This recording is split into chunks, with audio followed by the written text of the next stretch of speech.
એક મનુસાટ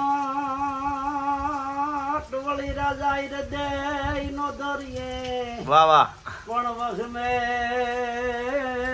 વસમે ટાણે વાટ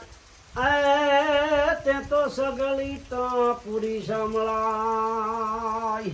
વાહ વાહ બીજે બિલાડી તણાન બળતાય રાખ્યા બાળ. પણ સાલે સાલે બસા શિયાર અરે ઈ તો સરણે એ તમાણે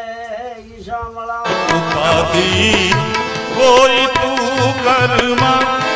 હજી હું બાપ બેઠો છું હજી તારો બાપ બેઠો છું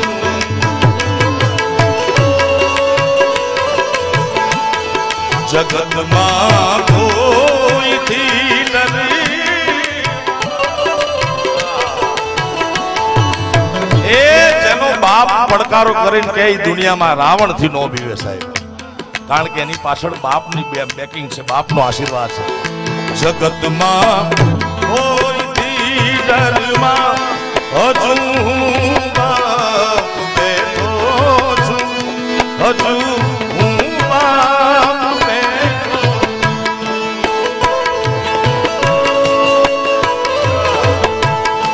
તારા સંતાપ ખભે લઈ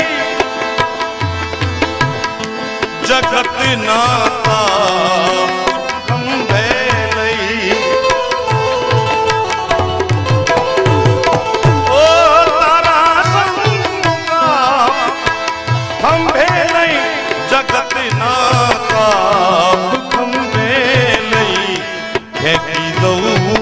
સાત સમંદરમાં ફેંકી દઉં સાત સમંદરમાં હજી હું બાપ બેઠો છું હજી તારો બાપ બેઠો છું ઉપાધિ કોઈ તું કરવા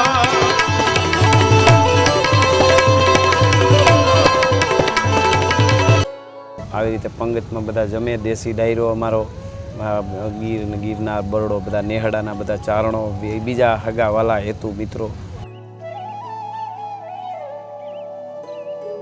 પણ આ અમારો બધો વહીવટ હાંકનાર માણસ હતો આમાં અમને પૂરેપૂરી ખોટ છે હા વડલો આ અમારા આ લુરભાઈ ગયા પછી અમને ખોરવતું નથી પછી શું થાય પણ હવે ભગવાનના ઘરના તો કોઈને પુકારતો નથી રામના બાણ લાગ્યા અહીંયા ફરિયાદ થતી નથી તું કે તું કે તો તું કે તો સગળું તારું તું કે તો આવું તારું તું કે સગળું તારું તું કે તો આવું તારું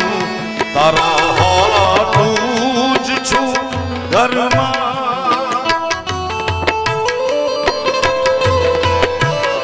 તારા હાટું જ છું ઘરમાં હજી હું બાપ બેઠો છું હજી હું બાપ બેઠો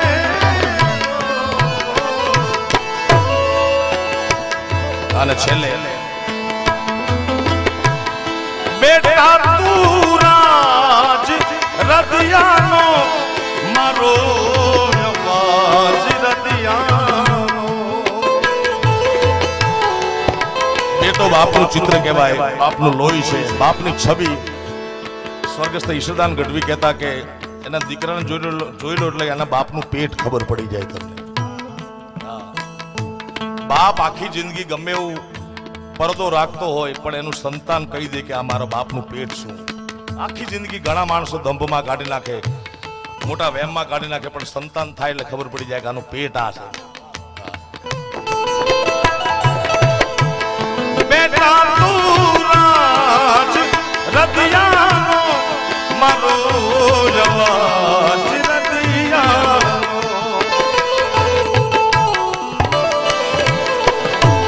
મૂકું છું હાથ લે શરૂમાં તારા માથે મારો હાથ છે અને આ કવિતા સંભળાવી રાજભાઈ કીધું કે મને મારા બાપુજીએ જિંદગીમાં કોઈ દી નથી કીધું કે વાહ રાજિયા. અને આ બાપ મેં રાજભાને એ કીધું, મેં કીધું આનાથી મોટો દુનિયામાં કોઈ એવોર્ડ ન હોય પોતાનો બાપ કે વાહ રાજિયા.